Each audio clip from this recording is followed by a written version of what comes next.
چیز وہ تم سے راضی ہو جائے، وہ تم سے راضی ہو جائے، تم سے راضی ہو جائے. خریدار کہے گا بے وقوف اس سے کیا راضی ہوگا، اب تو میں نے اس کی چیز خرید لی ہے. تو یہ رضاعت تو علی نے خرید لی ہے، اب علی کے لیے کیا رضی اللہ کہنا.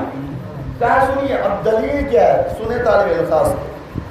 دلیل یہ ہے کہ جب کفار قریش صلح حدیبیہ ہونے لگا اور نبی کریم کے لیے ان لوگوں کو لفظ رسول اللہ پسند نہیں آیا تو رسول اللہ نے نام کٹوا دیا. ہم نے کہا بہت اچھا، بڑی اچھی دلیل بنائی. تو ذرا سے یہ بھی کہہ دو کہ تمہاری نگاہ میں علیہ السلام کو جو لوگ پسند نہیں کرتے ہیں وہ کفار قریش کی طرح ہیں. سبحان اللہ. یہ بھی کہہ دو کہ وہ لوگ کفار قریش کی طرح ہیں. پھر دیکھیں جن کی حمایت کرتے وہ تمہارا کتنا ساتھ دیتے ہیں. اور کیا نبی نے نہیں لکھوایا. سن لیجئے یہ دلیل ہمارے حق میں، یہ دلیل ہمارے حق میں ہے. ہر معصوم کے نام کے سامنے علیہ السلام لکھی، کیونکہ جس چیز کو دلیل بنایا ہے وہ دلیل ہمارے حق میں ہے. لکھتے ہم ہیں. انصاف سے وہ بتائے جس نے نبی کے آگے رسول اللہ لکھا تھا کیا اس نے کاٹا تھا؟ جس نے لکھا تھا کیا اس نے کاٹا تھا؟ لکھا کس نے تھا؟ صلح نامہ مولائے کائنات نے. جب لوگوں نے کفار قریش نے اعتراض کیا علیہ السلام کاٹ دیجئے، نبی نے کہا یا علی کاٹ دو. علی نے کہا اب لکھ دیا ہے تو میں نہیں کاٹوں گا. سبحان اللہ. لکھ دیا ہے یا رسول اللہ، اتنی جرأت کہ میں کاٹوں رسول اللہ لکھے ہوئے کو. پھر نبی نے کیا کیا، اپنے ہاتھوں میں قلم لیا اور رسول کے لفظ کو کاٹا. یہ ہمارے حق میں دلیل ہو گئی.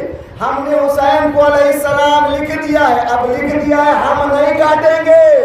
اگر حسین خود آ کے کاٹ دے تو ہمیں منظور ہے. سبحان اللہ. سبحان اللہ. واہ واہ واہ واہ.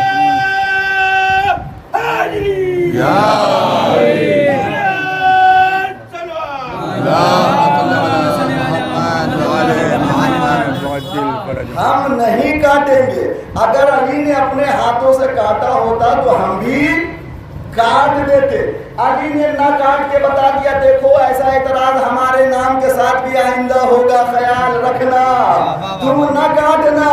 وارث محمد آئے، میرا وارث آئے، اس کی مرضی، وہ چاہے تو کاٹے.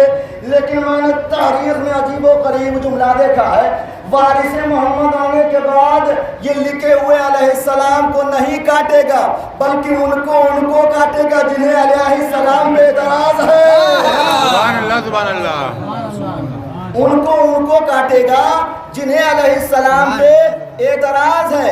اور یہی نہیں، وہی لوگ نہیں جو زندہ رہ جائیں گے بلکہ وہ تو اتنا بڑا کرشمائی ہوگا، اتنا بڑا معجز نما ہوگا، اتنا بڑا اعجازی ہوگا کہ جو لوگ معترض سو گئے ہیں انہیں بھی نکال کے کاٹے گا تاکہ پتہ چل جائے یہ وہی لوگ ہیں جنہیں علیہ السلام پہ اعتراض تھا.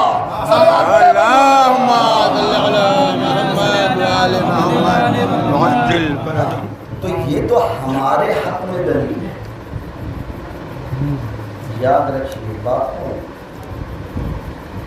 عوام کے لیے کہہ رہا ہوں، منبر پہ بٹھانے سے پہلے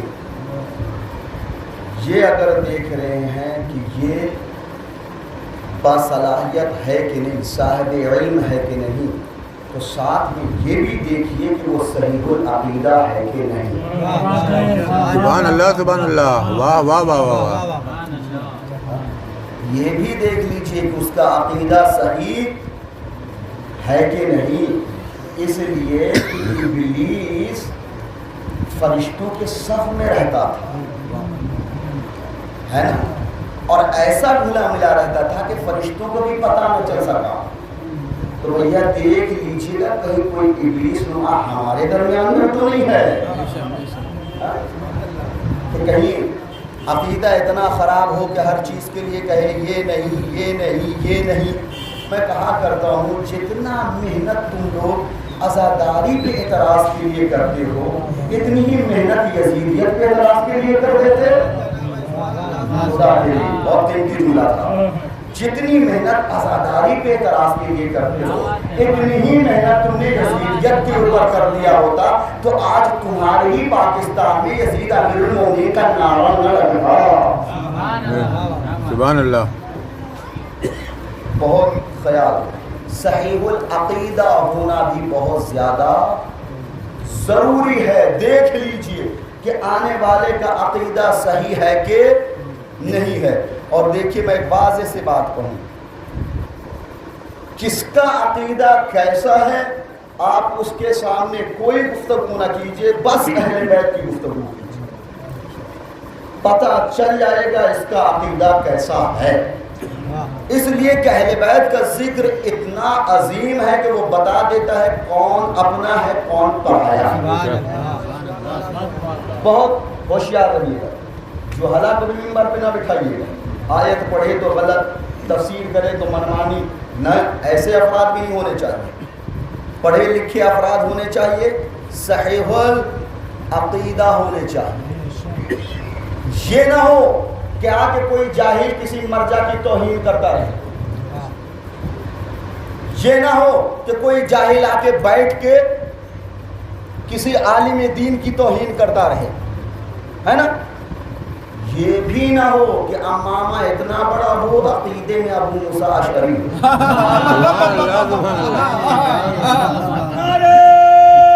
سبحان اللہ، یا علی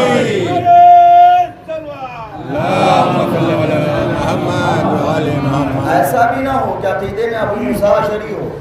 یاد رکھیے گا، قوم کو گمراہ جہلا نہیں کرتے ہیں، پڑھے لکھے افراد کرتے ہیں۔ کیوں؟ کیونکہ جب وہ بک جاتے ہیں تو پھر بکی ہوئی باتیں کرتے ہیں۔ جو ہے جاہل زیادہ سے زیادہ خود بگڑے گا، ہے نا؟ لیکن جب پڑھے لکھے افراد بگڑتے ہیں تو پوری پوری قوم کو لے کے بگڑتے ہیں۔ ابو موسیٰ اشعری کوئی جاہل نہیں تھا، اتنا پڑھا لکھا تھا، اتنا پڑھا لکھا تھا کہ اسے مولائے کائنات نے قاضی شہر بنایا تھا، بصرے کا قاضی تھا وہ، لیکن اتنا بڑا بدبخت تھا جس نے قاضی بنایا اسی کے خلاف حکم جاری کرنے کے لیے بیٹھ گیا، حکم بن کے، قاضی نہیں۔ کبھی یہی طلباء کے درمیان میں گفتگو ہوگی، قضاوت الگ چیز ہے اور حکم ہونا ایک الگ سی چیز ہے۔ حکم بن کے کھڑا ہو گیا۔ میرے مولانا نے کہا اس کی مثال اس گدھے کی طرح ہے جس کے اوپر کتابوں کا بوجھ رکھ دیا گیا ہے، تو دیکھ لینا ایسا ہی کوئی گدھا ہمارے درمیان تو نہیں آ گیا ہے۔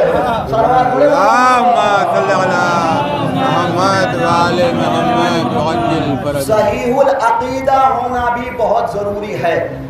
اور یاد رکھیے، جب کوئی انسان صاحب عقیدہ ہو، جس کا عقیدہ بہتر ہو اور وہ صاحب علم بھی ہو، تو یاد رکھو وہ کبھی اہل بیت کے چاہنے والوں سے بحث نہیں کرتا، وہ کبھی اہل بیت کے چاہنے والوں کو چیلنج نہیں کرتا ہے، وہ دشمنان اہل بیت کو چیلنج کرتا ہے۔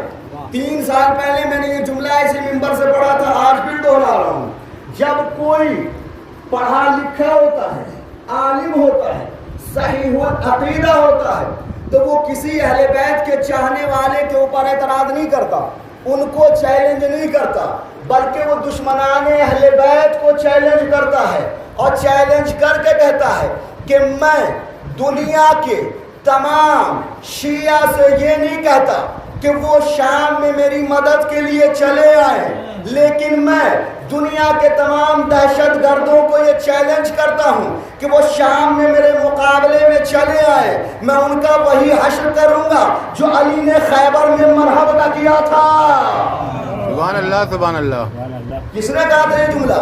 حسن نصر اللہ، اس زمانے کا مختار کہہ لیجئے، اس زمانے کا مالک اشتر کہہ لیجئے، لیکن جیسے ہی اس نے یہ چیلنج کیا کہ میں دشمنان اہل بیت کو، تمام دہشت گردوں کو یہ چیلنج کرتا ہوں کہ وہ شام میں میرے مقابلے میں چلے آئے، میں ان کا وہی حشر کروں گا جو علی نے خیبر میں مرحب کا کیا تھا، نتیجہ کیا ہوا؟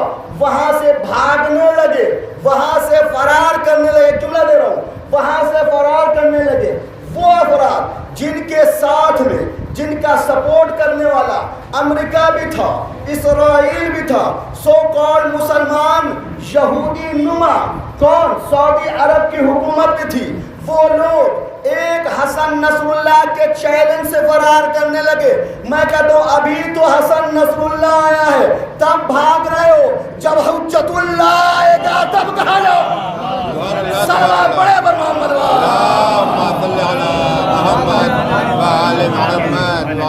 ابھی تو نصر اللہ آیا ہے تو یہ حالت, جب حجت اللہ آ جائے گا کہاں بھاگو گے؟ بس ایک فرق ہوگا, ایک فرق ہوگا. نصر اللہ سے بچ کے بھاگ سکتے ہو, حجت اللہ سے بچ کے بھاگ نہیں پاؤ. ہاں وہ تو اتنا بڑا صاحب کرامت ہوگا کہ تم جہاں بھاگو گے وہاں سے نکال کے مارے. روایت یہاں تک ہے کہ جب دشمن درختوں کے پیچھے چھپ جائیں گے تو درخت چلا چلا کے کہیں گے امام کہاں جا رہے ہو, یہ میرے پیچھے چھپا ہے. سبحان اللہ. ایک جملہ کو, جو لوگ پہاڑ پہ بھاگ جائیں گے پہاڑ آواز دے گا مولا یہ ادھر چڑھا ہے, پشتینی اس کی یہ وراثت ہے پہاڑ پہ بھاگنے کی, یہ بھاگ کے میرے پاس آئی, یہ کوئی وہاں کا پہاڑ چھوڑنا ہے کہ تمہیں پناہ مل جائے. وہاں پکڑ کے مارے جائے. تو سب کو موت آ سکتی لیکن کبھی بھی اسے موت نہیں آئے گی جو اپنے نفس کو بھی چھپا. لیکن یاد رکھیے موت ایک ایسی حقیقت ہے جس سے کوئی دنیا کا ایسا فرد نہیں ملے گا جو موت کو نہ مانتا ہو. ممکن ہے خدا کو نہ مانتا ہو, ایسے ممکن خدا کو نہ مانتا ہو, لیکن وہ موت کو مانتا ہے. یہ اپنا نصیب ہے, مخلوق کو مان لیتا ہے, خالق کو نہیں مانتا ہے. لیکن ہر کوئی مانتا. اس کے ساتھ ایک حقیقت اور ہے, انسان جتنا موت سے ڈرتا ہے اتنا کسی چیز سے نہیں ڈرتا. موت سے بڑا ڈر. یہ کہتے ہیں نا کچھ نہیں آ رہے موت, ہمیں کوئی فکر نہیں, ہم تو نہیں ڈرتے, اور ذرا سا بس قریب سے گزری بچ گیا بال باز. یہی تو ہوتا ہے, کوئی اینٹ اوپر بس ذرا سا کے لیے بچ گیا ورنہ میرا کام تمام.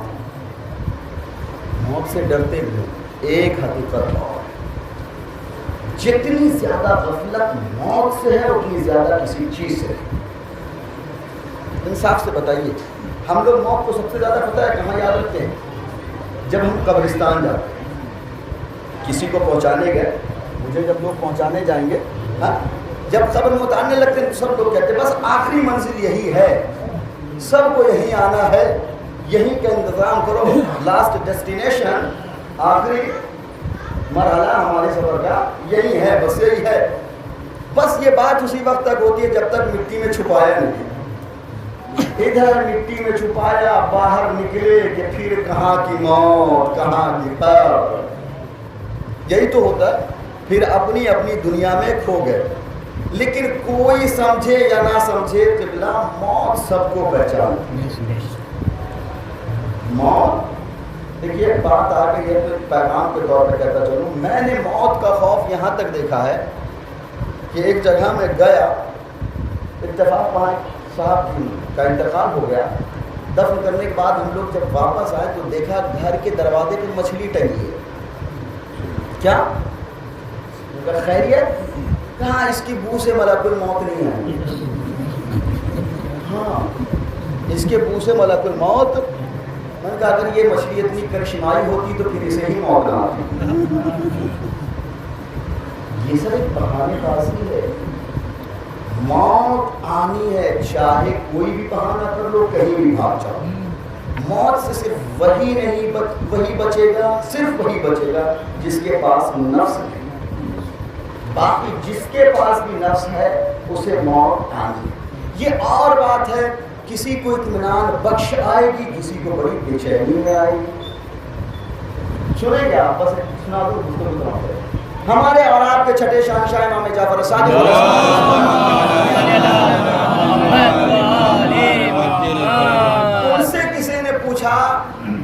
ذائقہ موت کیا ہے؟ ذائقہ موت کیا ہے؟ آپ نے فرمایا ذائقہ موت میرا جد علی ہے. ذائقہ موت میرا جد علی ہے. جیسی یہ حدیث میں نے پڑھی نا تب میری سمجھ میں آیا کہ اچھا کچھ لوگوں کے لیے موت کٹھن کیوں ہو جاتی ہے, کچھ کے لیے آسان کیوں ہو جاتی ہے. ہاں, موت کے لیے دو طریقے کی روایت ہے. ہاں, ایک یہ ہے کہ موت روح جسم سے ایسے نکلتی ہے جیسے پھولوں سے خوشبو, پتہ ہی نہیں چلتا.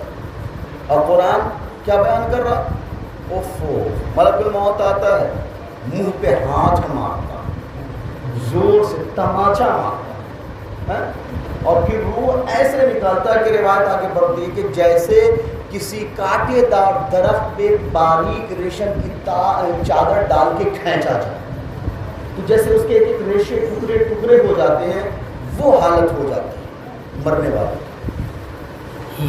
اب جب میں نے یہ والی روایت پڑھی نا تو میری سمجھ میں آیا کہ اچھا یہ آسانی کس کے لیے ہوتی ہوگی اور یہ پریشانی کس کے لیے ہوتی ہوگی. جب مولا کی حدیث آئی کہ ذائقۃ الموت کیا ہے, میرا جد ہے, اس نے پوچھا جد آپ کے جد علی کیسے ذائقہ موت ہے؟ کہا سنو, کوئی دنیا میں ایسا نہیں ہے جس کے آخری وقت میں میرا جد اس کے پاس نہ جاتا ہو.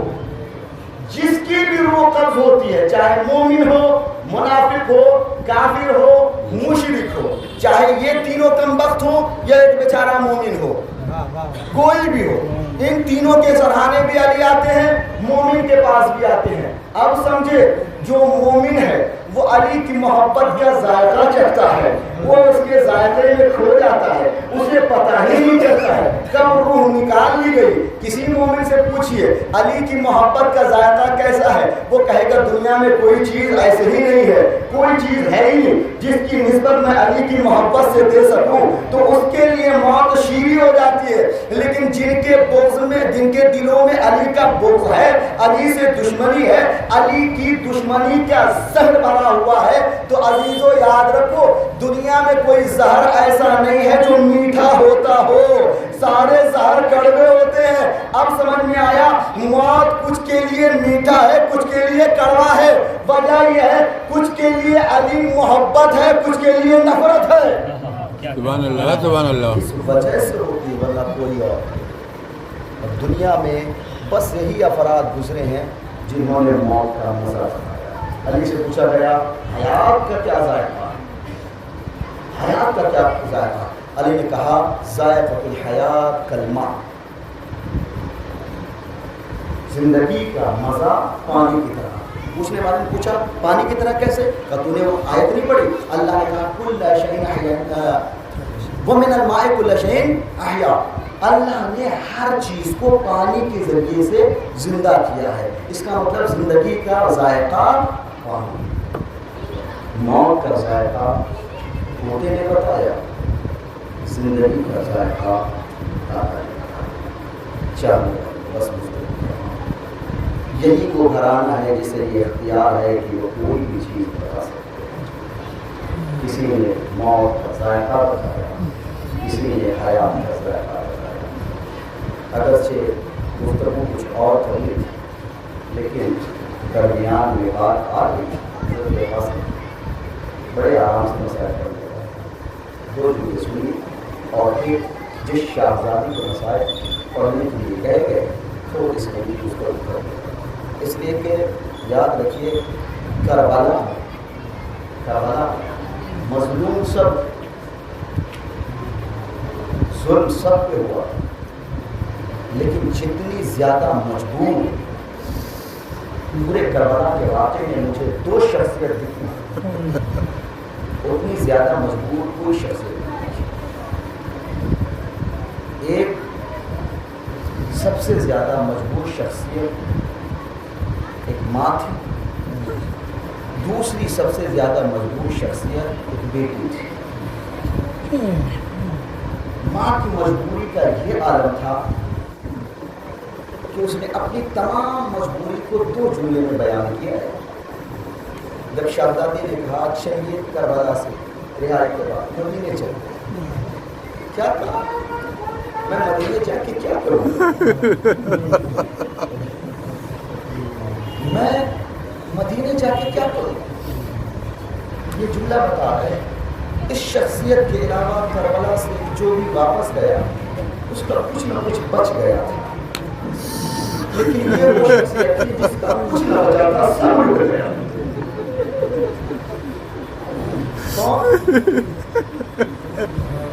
بیوی رہا، سب کچھ لوٹ گیا. زندگی رہی تو کبھی بیوی مکمل حیات پڑھنا، کوئی معمولی گھرانے کی شہزادی نہیں تھی. لیکن کربلا کے بعد جو عجیب و غریب زندگی گزارا ہے آپ اسے پڑھیے وہ تڑپ جاتی. ایک یہ ماں تھی، دوسرے ایک بیٹی تھی.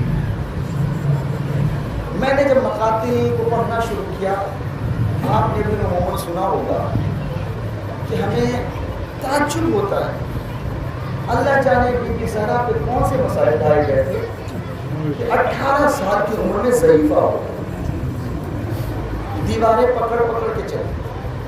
لیکن میں سوچتا ہوں کم سے کم 18 سال تک پہنچی.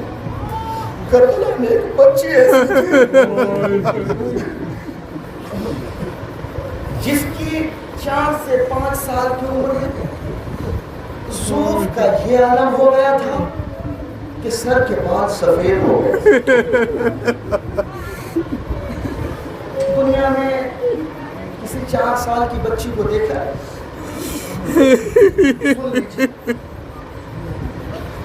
ایک آیت اللہ علم کے ساتھ ساتھ بہت اچھے خطیب تھے. وہ مجلس پڑھتے تھے بڑی مشہور.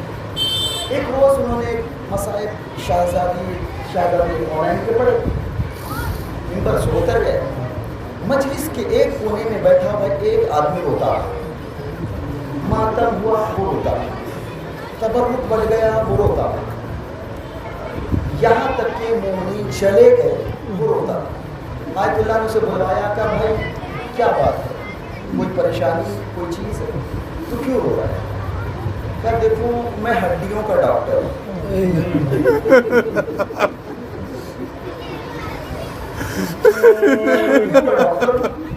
اچھا میں جانتی جب کسی کی ہڈی ٹوٹ جاتی ہے ہلکا سا بھی ہلے تو اسے بڑی تکلیف ہوتی ہے. تم نے ابھی ابھی بیان کیا ہے شہزادی کی اور تمہیں پتا ہے انسان جتنی مرتبہ سانس لیتا ہے پسلیاں ہلتی ہیں. اللہ جانے شہزادی کو کیا کر تھا. لیکن میں کہتا ہوں شاید تم نے شہزادی ہی کے مسائل سنے. شہزادی کی دنیا پسلیاں ٹوٹی تھی. سکینہ کے پورے جسم میں کوئی ایسی جگہ نہیں تھی جہاں پہ میری رب کے کہا جائے یہ جگہ سالے ہے. یہاں تک کہ روایت نے لکھا ہے جب غسالہ آئی کپڑا جس میں بے بس ہو چکا ہے پوچھا اس بچے کو کوئی بیماری تھی. حضرت عمر سنیں گے آپ ایک صرف روایت کے جملے شہادت کبھی. اور میں نے مقاتل میں جہاں پر بھی دیکھا ہمیشہ یہ دیکھا بی بی سکینہ جب روتی تھی نا کہیں پہ روایت نہیں دیکھا سکینہ خواب پہ سو گئی ہو، سکینہ کسی کی گود میں سو گئی ہو، نہیں. ایک خالی وہ سفر والا واقعہ ملتا ہے، اس کے علاوہ نہیں کہیں پہ بھی نہیں دیتا. بلکہ یہ ملتا ہے بیٹھ کے اپنے سر کو گھٹنوں کے درمیان دے کے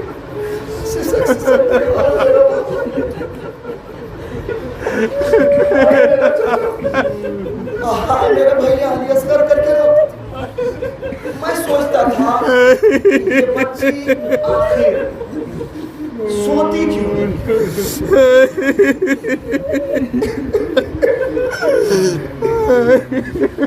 میں نے روایت کو بڑی غور سے پڑھا. عزیزو سونے کا طریقہ یہ ہوتا ہے انسان یا پیٹھ کے بل سوتا ہے یا داہنی کروٹ سوتا ہے یا بائیں کروٹ سوتا ہے یا کبھی کبھی ممکن ہے کہ انسان شکم کے بل پیٹ کے بل بھی سو جائے. جب میں نے اس روایت کو غور سے پڑھا میں نے کہا سکینہ سوئے تو کیسے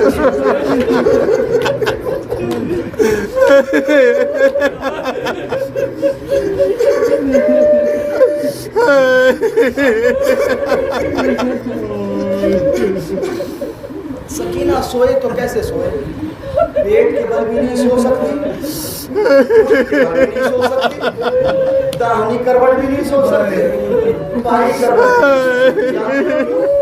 کیونکہ پیٹ بھی چھلنی تھا, سینہ بھی چھلنی تھا, کان بھی زخمی تھے. سینہ کیسے زخمی ہوا؟ جب سکینہ اونٹ پر سے گری تھی نا, سکینہ کو تلاش کر کے لایا گیا تھا. شمر مدھونی نے پڑھ کے ایک ننگی پشت پر اونٹ کے سکینہ کو اتنا زور سے باندھ دیا تھا کہ اونٹ کے پہاڑ سے سکینہ کا سینہ رسیوں زخمی تھے. سکینہ سوئے تو کیسے سوئے؟ اگر کانوں سے لہو جاری ہو جاتے تھے اڑ جاتی تھی بابا. خدا کسی کا میرا رائے سے بھائی ہمیں معلوم چاہنے والوں بس گفتگو تمام کرنے کے اوپر آئے. سوچئے گا کبھی اس مسائل کے جملے کو, اب سمجھئے گا وہ بچی بیٹھ کے کیوں روتی تھی, بچی بیٹھ کے کیوں روتی تھی, سوئے تو کیسے سوئے, لیٹے تو کیسے لیٹے. چاہنے والوں میں نے کسی روایت میں نہیں دیکھا وہ بچی کبھی سوئی ہو. ایک روایت آخر کی ملی ہے, وہ بچی اپنے سر کو گھٹنوں میں ڈال کے سو گئی. تھوڑی دیر کے لیے سوئی تھی کہ ایک مرتبہ جاگی اور جاگ کے کہنے لگی اے بوبی اماں ابھی ابھی میرے پاپا بیٹھے.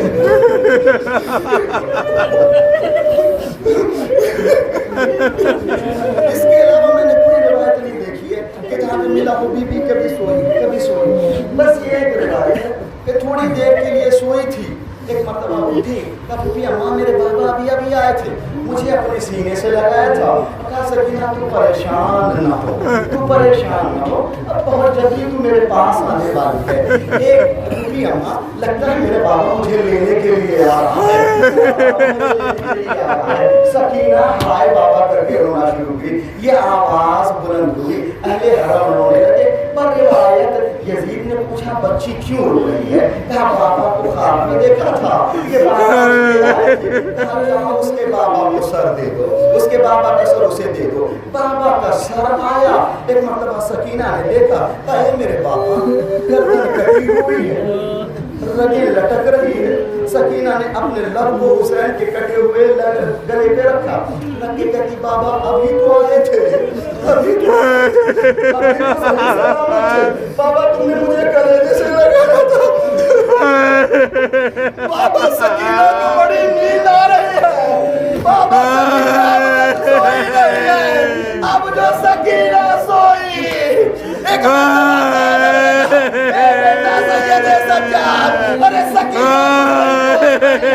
غریب سید سجاد اب جو شانے کو پکڑا, اے